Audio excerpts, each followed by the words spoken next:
So here's the progress of where we're at now. I started to do a little bit of that. We get a couple of different brushes and get in there. See how good we get that done. Joey got the manifolds clean. Wow, look at that. Yeah, buddy, cleaned up and ready to sand. Got all these little parts to get done. Right now, all I want to worry about is getting the heads on. We're gonna go ahead and put them back on. We're transitioning a little bit between what job actually qualifies to go through all the work to do frame paint and underbody paint. Because it's an ordeal, and I really think that if the engine's not coming out, I don't want to mess with the frame. I mean, we can if it's like requested, you know, if the customer knows what we do. I mean, most of you watching this know the kind of work we do. This guy doesn't really know. It's just 90,000 miles. My suggestion would have been to have driven it until something broke and not taken it apart. Because if something catastrophic happens with this engine, pretty much most of the money that we spent right now is gone. It's going to be wasted. I guess if we just do a bed plate, then the heads don't have to come off. All this money can be saved, you know. And then, I mean, it wouldn't be bad, I guess. Put the heads on it. Let's put the heads on and ride with it for a while. If and when it gets bad enough that it's annoying as a son of a gun, then, you know, we can leave the heads on and do a bed plate, front and rear covers. It'd basically be the second half of an oil reseal. Now to do that, you're dropping like you're probably throwing $6,000 in the trash can. I mean, as far as ownership of the truck, you're throwing probably $6,000. Probably. It's gone. It's wasted. We wasted that on this trip. I mean, the head gaskets were about to go anyways. I'm sure they were just dirty, and the head gaskets were put on, and I'm assuming that there wasn't enough. It wasn't clean enough so that the sealant of the actual head gasket could not press into the pores of the metal, you know, when you crush it. When we put them all together and everything's clean and the surfaces is good and you try to pull that head off, it actually wants to stick on there. The head gasket should like almost stick to the material. Right now, I don't think we didn't have no catastrophic head gasket problems, but it was coming. I mean, that's true. It was coming. So I don't want to say the money's wasted. I don't want to say that, because at the end of it, I mean, we're still gonna do most of what we do, and it'll be nice, but just what we're looking at right here is all staying. It's staying. I'm gonna go ahead and put the heads on, and let's maybe this can be a more cost-efficient option for people.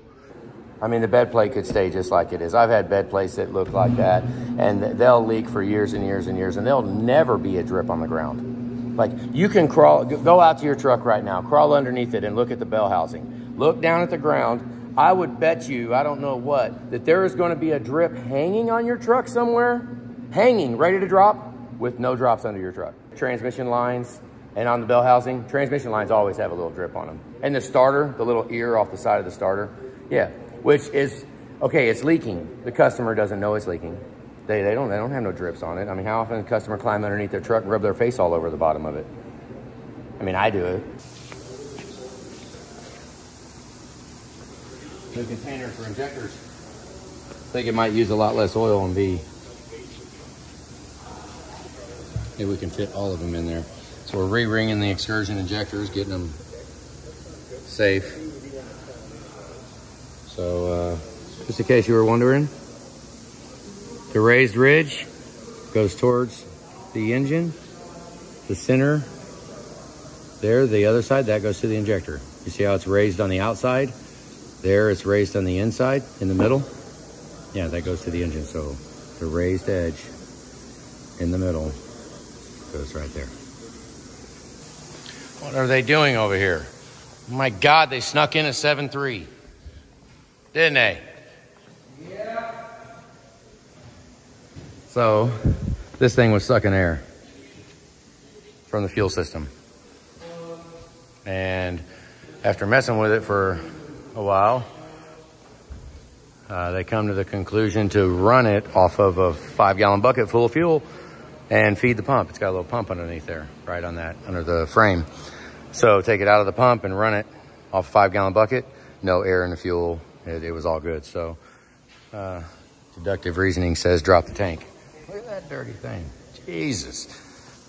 So that needs to be hot seat like right now. Holy crap. It's wedged in there pretty good. In the meantime, we got the pump here that we clean the channel out. We'll clean it a little bit better. We're not going to do much to the pump as long as I cannot move this by hand. Okay, I might put a wrench on it and just make sure it's tight. But if you get an STC fitting put on your truck and this jam nut at any time comes loose, which means it obviously wasn't tightened enough in the first place. If that does come loose, it will destroy that O-ring. Like the O-ring's done. And so if you can move this at all, you need to put a new STC fitting on it. Now you could probably find the O-ring. You probably could find the right size that goes on here. But I ran through a little bit. I didn't spend a whole bunch of time looking. It was pretty quick because you can get an STC fitting very easily.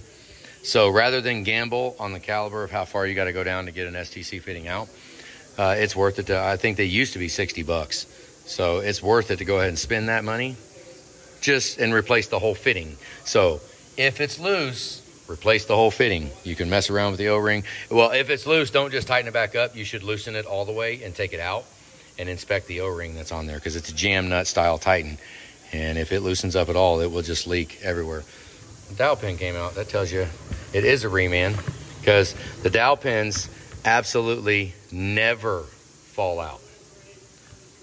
Almost never.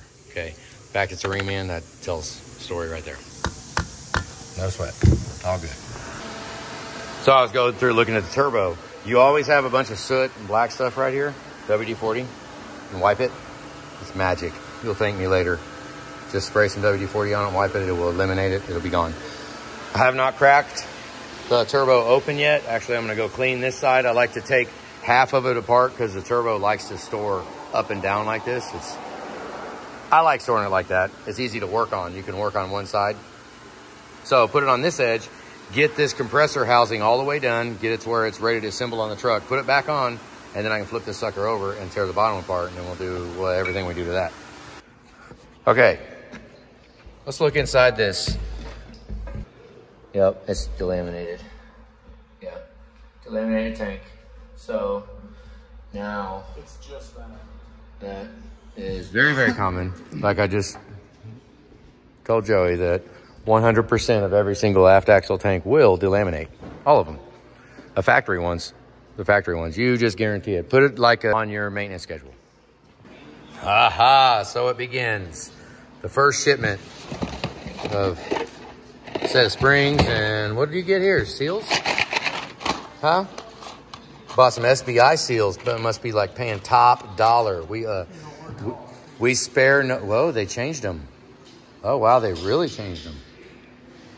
There's no more. You know, they were having the Qualcast ones were actually having a problem where the blue, theirs were blue, and they would physically separate from the hat, from or whatever you want to call this thing. But look at that, they changed the design. SBI now it's kind of what you could say encapsulated. You know that kid earlier, the kid yesterday didn't know what torque sequence was. He didn't know. I was kind of surprised at that. I won't snag it yet. Now we'll just set this sucker, well, let's clean it out. Drain tube. Right? I mean, that would be worth like steel nut driver and the brush, and just the right size though, and like what Joey did, the wrong damn one. And then I got the little clamp somewhere right there. This thing, we didn't clean it and paint it because it's kind of good. I tighten that after the lenses so you put it right where you want it. Oil. Good. It's draining out. I know, I should have that. It's okay. One a little cushy too. Oil can. I already wiped that hole out. Hole for the VGT. This is called VGT solenoid.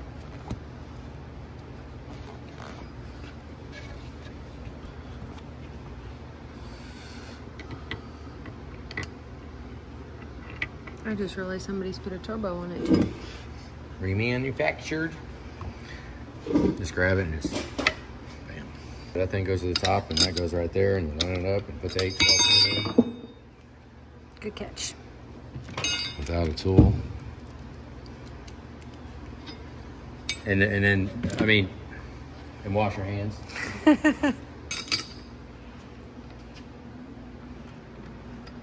This thing is like $400, this VGT solenoid. But when you buy a Reman turbo, it comes with it. You can buy a turbo for like $900. Comes with the VGT solenoid. But the VGT solenoid alone is like $450. We have to wire brush that too. Okay. We'll see how well it comes apart. Right? And then hold it here, pick it up. Oh, it's clear coat. It's pretty slippery. Hold it and pick it up, right? Or you can just carry it. We got this little spot right here, and this little spot right here. And if you need to, you can do this one. But normally, you can just go here and just lift it up just a, you know, a fraction of a hair off of there. And work it off. We don't have to, you really don't have to beat the shit out of it. It will come apart. Well, honestly, you say that and you'll end up having to beat the shit out of it. Sometimes they don't. Sometimes.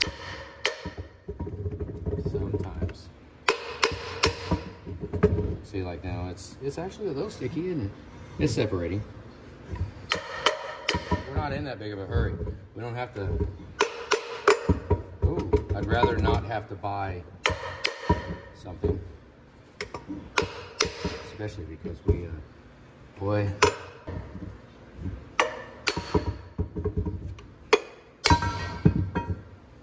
Bastard. Unison ring is good. See it. Well, let's see the other side though. Oh yeah. Now we'll just move it. See how well they move. Look at the fins. See if, look at that. That's pretty good. A couple of spots starting. I mean, you couldn't really ask for much better when it comes to cleaning a turbo. It seems to be. Work this off. A lot of these get broke. It'll get broke like some bitch because it's all wedged on there, and you kind of trying to pull it up a little bit. It'll crack right here. Yeah. Say bye-bye. And then every time it tries to move, it stretches out, and then you're just screwed. Okay, so work it off. Ooh.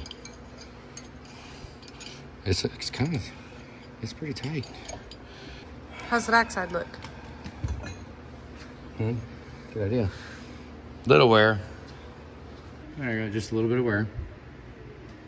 I'm gonna take that off. Now this one, okay, I haven't touched anything yet, right? It just separated. Now, don't screw up. Take this thing over here and hang it over something that's got some oil. We got anything else better to put oil in? The pump. I don't want to put oil in the pump. I mean, yeah. Okay, hold the drain to the feed upside down and then cycle it. Cycle it through the whole thing. Don't forget that, because when you forget that, and I mean, if you do it, yeah, granted, I just did it with the VGT solenoid in, so that hole is sealed. So no, it's gonna all come out of the drain, the turbo feed tube. So wipe it real quick. You got a towel? I got one. Got it.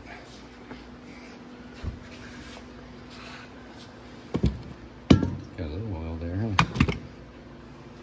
Could have been spillage, who knows? It's wet there. A lot of times when you store these on edge, it will seep out past it. It's those seals, I don't know, they really don't hold up well against being held in oil. It will almost always leak from the side. So now we'll take this over. You know, we could take them both now, I guess. We could use the little cups. One, two. This is the tricky part. It's let's take, you want to take that and that, and then, or Julie kicked the thing. And I'll kick this. run it without letting it fly across the job. Yeah, without letting it fly across. On the bottom too, right? Lightly graze over the bottom, because it makes contact with the bottom of the turbo. This, honestly, this doesn't even really matter. We can kind of graze over it, but there's no contact made here. All the contact is here and on the side of the pins. So that would just be us just making it look good, or so we can touch it and not get dirty. So now we are going to figure out what to do with this 14.5. Okay, this 14.5 is, I didn't get as much sleep as I wanted to last night because of this 14.5. It was just a little bit though. It wasn't that freaking bad. So that one, by the time we spin it around, we need to spin it around. But that's cylinder number 8. So now I want to check protrusion of this. Okay, take that up. And we want to be 25. 27. I don't know. I want to be, let's just see what, real slow, like tap it. This is the first time Cody's ever barred it over checking protrusion. So we're all doing this together now. Yeah, there you go. I need to turn it, well. Yeah, it's a lot nicer when he points it where you can see it too. I know. Well, you see it, it'll go flush. It'll go flush with the top. Yeah. That ratchet just kind of sucks. 40, 50, when I get to 60, 70, 90. Okay, now you have to keep doing that. Okay, 0, 10. Keep now going. do it real slow. Real light. A little harder. A little more. Oh, 15. 20.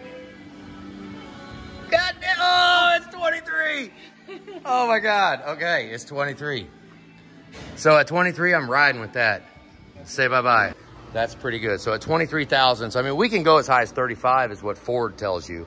I've ran them at 40. So if it can do 40, that's 15 thousandths of clearance right there. So we could handle a little bit tighter here. You know, we got a 21 to offset it. So, you know, as far as them being the same, it should be pretty. And electronic controlled engines don't really care about that minuscule amount any freaking way. So we'll go run around and check the rest of them just for mental note. What do we think? I'm looking for any spots where the black is gone. If there's supposed to be sealant there and there's not, then we have a problem, right? Yeah. We'll see how they're doing now. It's been a while since we bought one. There's a little bit right there. I don't know that I want to really, even though that is oil goes through that, and we got that little piece right there. So that's the only imperfection on this one. Back in the old O'Reilly's and Grain Valley days, I would have sent that back. Yeah, because I want it perfect. You see how much effort we go through to do a job like this? And I really want to take a chance it's going to have an external oil leak from the head gasket because of something that they manufactured that just got screwed up in manufacturing. So now, but I could have been a little picky. I could have been a little too picky. I definitely would not be happy with this. If that little spot was on the fire ring, these would not be, they would not be used. I would not use them on that one. Oh. A lot of it's cardboard fuzz. You got to watch for the cardboard fuzz on them. See, there's the same thing on the outside. Which, do I really want to pick on that much? I don't know. You got a big whole line right there, but that's nothing. It'll be fine there. That one's a little crappy. That looks good. Because that's coolant right there. So, see, you can see silver through the head gasket. Right there, you got a fat freak. Oh, yeah.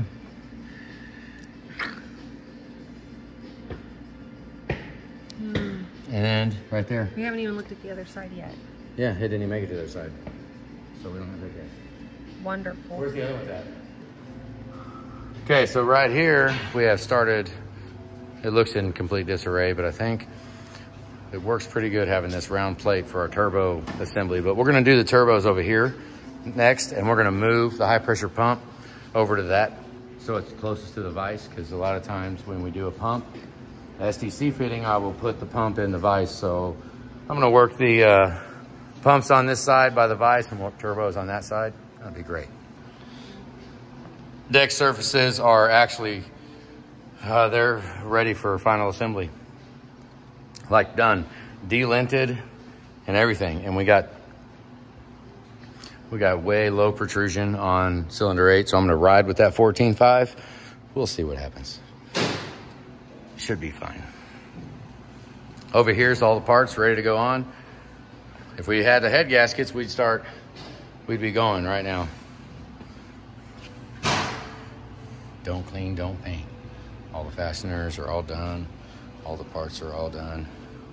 We just went back with kind of a factory look, didn't really do colors. Valve covers are original because they looked phenomenal. They looked great. We also touched off in the starter a new AC compressor. So once we get some head gaskets, we can run on from here. Oh, paint. Paint, Julie. Paint. Oh, man. Is that enough or not? Couldn't get any better than that. Yeah, that's perfect. Yeah. Uh-huh. Yeah, So that's another one that the oven's going to come in because we're going to start painting them. They can be as fast and easy just like that. So paint it, throw it in the oven, bake it, right? Yeah. So we're going to actually paint everything there, and we'll hit it with the angle grinder right over there, and that'll touch off real quickly. And just paint it. I mean, this is not something I want to take a whole bunch of time doing. We spend all the time cleaning the turbo for normal cleaning. This did not take that long to actually clean the paint. So now, yeah. And then once we do this, we will thread chase those. We'll go ahead and thread chase them because these 8s on the heat shield, it's an M6x1. Go ahead and throw a thread chaser in those and it'll be nice. Oh, that's gonna be beautiful. Yeah, so we're still plugging along and it's looking pretty clean. We still have to sand the manifolds. We sand the manifolds like I showed those doing the cylinder heads on the last one. Oh, I haven't showed everybody painting yet. It should be okay. Because I would start, when you paint exhaust manifolds, I would start with them upside down like this. And this is the first coat of paint you put on it right here and get all that. And then you can flip them over. And I'd always sand this off anyways. It's nothing. None of this exhaust matters if you get paint on it because it comes off. You can just wire, like we'll clean it like we normally clean. Again, like we either sand that or just wire brush it off or even brake clean once it's clean enough on that machine surface right there. The paint will come right off with some brake clean, like one simple swipe and it'll be gone. So yeah, but I do like to coat this real hard on the backside so that the manifolds have an entire coating. But until we start baking them on, that paint's not gonna, it's gonna last maybe a year, maybe. I mean, if that, you're gonna see little spots of rust coming through, you know, within a short amount of time probably. But I wonder if we bake them on. If we do, let's see. I need to get a propane stove. That's what we're gonna get, a propane stove, or we might just get, you know, an oven. We'll figure something out. Got an intake going on. Been a while since we've done anything with intakes, but he's getting one on the excursion. We've got some Y pipes here too. We're gonna throw a Y pipe and an intake on it.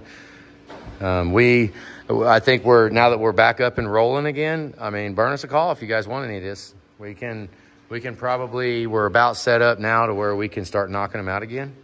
I know we had a backlog of people waiting for them, and the market made us sell, and we didn't wind up getting everybody taken care of, I don't think. I don't know if we did or not, actually. I really don't know.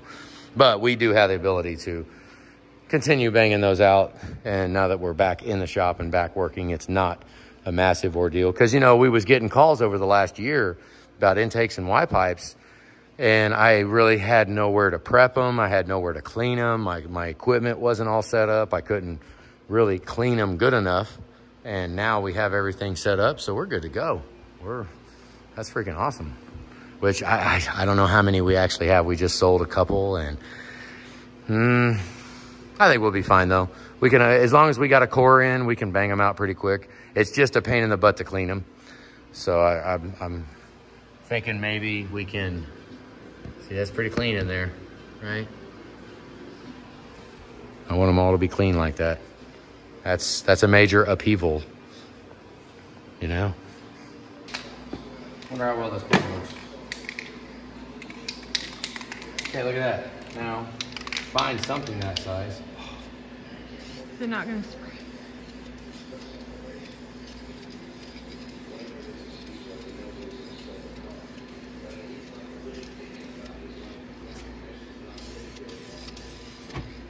Ooh.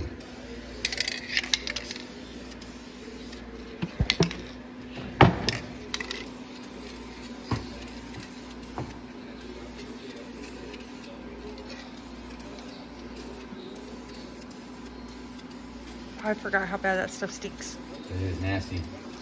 Yep. So we are, show you how we paint this. We get it just right. We lost our other bucket. I didn't have it. I don't know where it went. So this bucket works great, just like that. Bang. The other bucket had holes to hold your fingers in it. Yeah, it looks so great.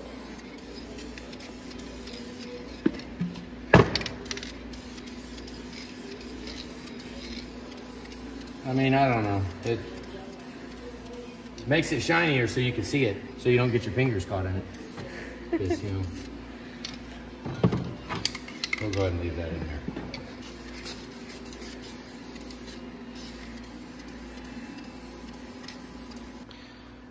Once we bake those on, that's going to look wonderful.